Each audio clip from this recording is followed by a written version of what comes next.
You cut the salt. You did what they told you. Maybe you lost a little weight, started walking, even took the medication exactly as prescribed.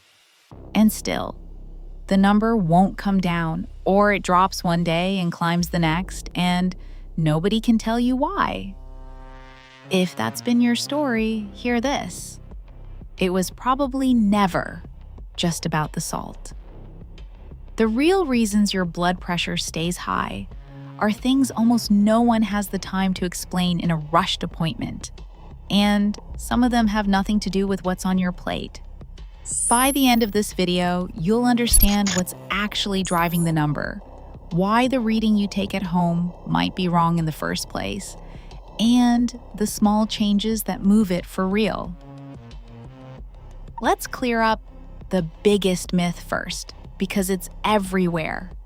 For decades, the story has been simple. High blood pressure equals too much salt, so eat less and you're done. And for some people, the ones we call salt sensitive, cutting back genuinely helps. If that's you, it's worth doing. But here's what the rushed version leaves out. For a great many people, salt is only one small piece of a much bigger picture. You can do everything right with the salt shaker, weigh every gram, throw out every chip in the house, and still watch the number stay stubborn. Because the real drivers are somewhere else entirely. And when you believe it's only about salt, you pour all your energy into the one lever that may not even be yours to pull, while the levers that would actually move the number sit untouched year after year. So let me walk you through the drivers I wish someone explained to every patient slowly at the kitchen table instead of in a 7-minute visit. The first is something called insulin resistance. And this is the quiet one that almost nobody talks about. When your body starts to struggle with sugar and carbohydrates, your insulin level stays high all the time. And high insulin does two things that drive pressure up.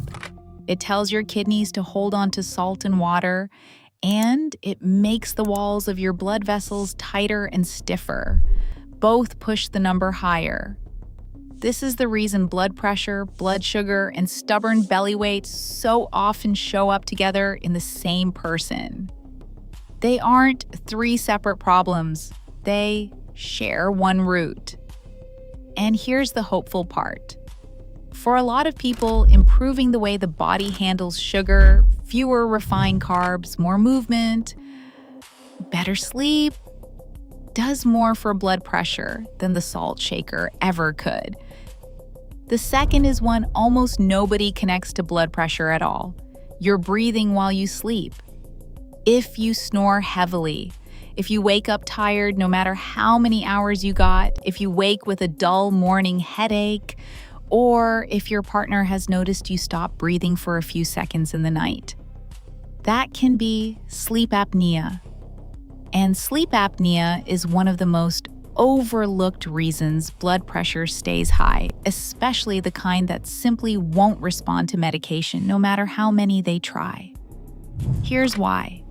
Every time your breathing pauses in the night, your body panics a little, floods itself with stress signals, and your pressure spikes. And this happens dozens or even hundreds of times before morning.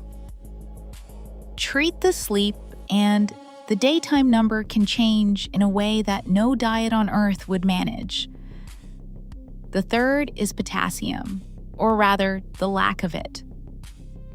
We spend all our energy telling people to cut sodium, and we almost never mention potassium, the mineral that helps relax your blood vessels and balance sodium's effect in the body. Most people simply don't get enough of it, and the fix here isn't a pill. It's more of the everyday foods that carry it naturally, like leafy greens, beans, and certain vegetables. But I have to add a real warning. If you have kidney problems or you take certain blood pressure medications, too much potassium can actually be dangerous for you. So This is one to raise with your own doctor before you change a single thing. The fourth is chronic stress, and I don't mean the kind you can talk yourself out of.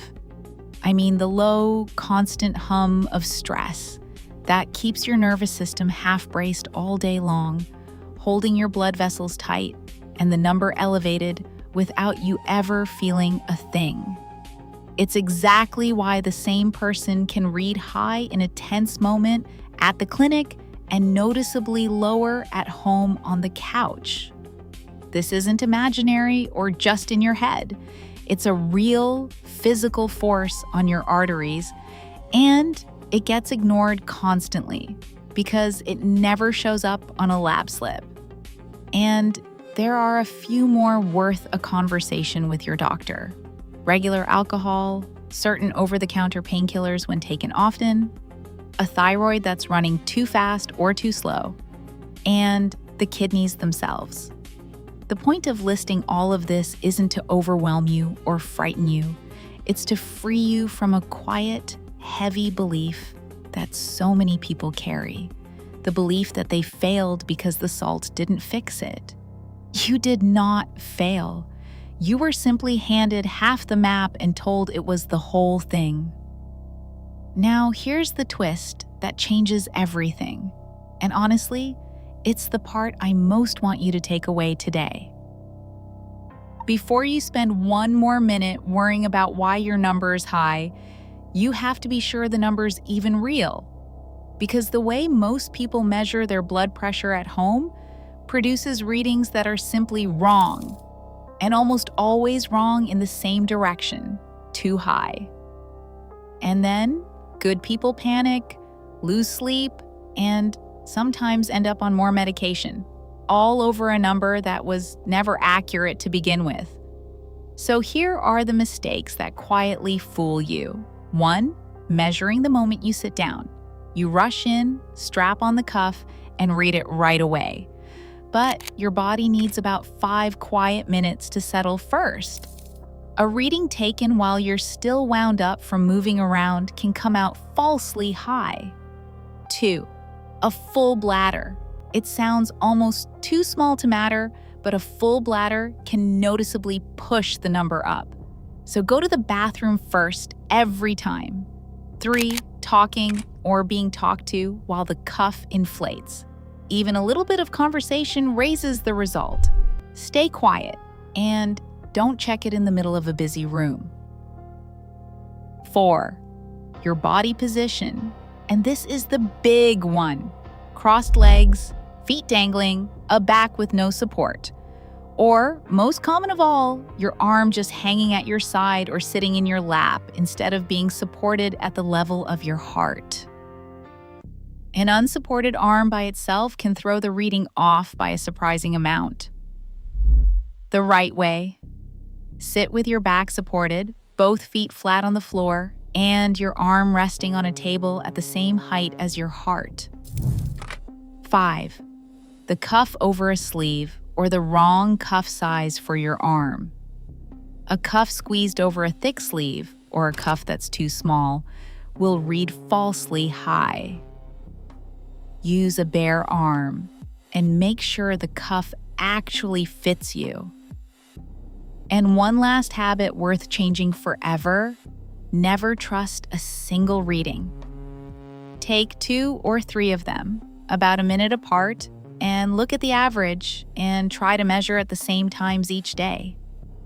One lonely number caught in a stressful moment tells you almost nothing real. A calm pattern over several days tells you the truth. So if salt isn't the whole answer, what is? It's rarely one dramatic change.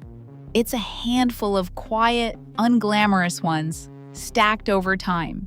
Getting your sleep checked if you snore, easing back on refined carbs and sugar, getting more potassium-rich whole foods onto your plate, taking your stress as seriously as you take any other risk, moving your body in whatever way you can, and, this matters, taking your medication faithfully if your doctor has prescribed it.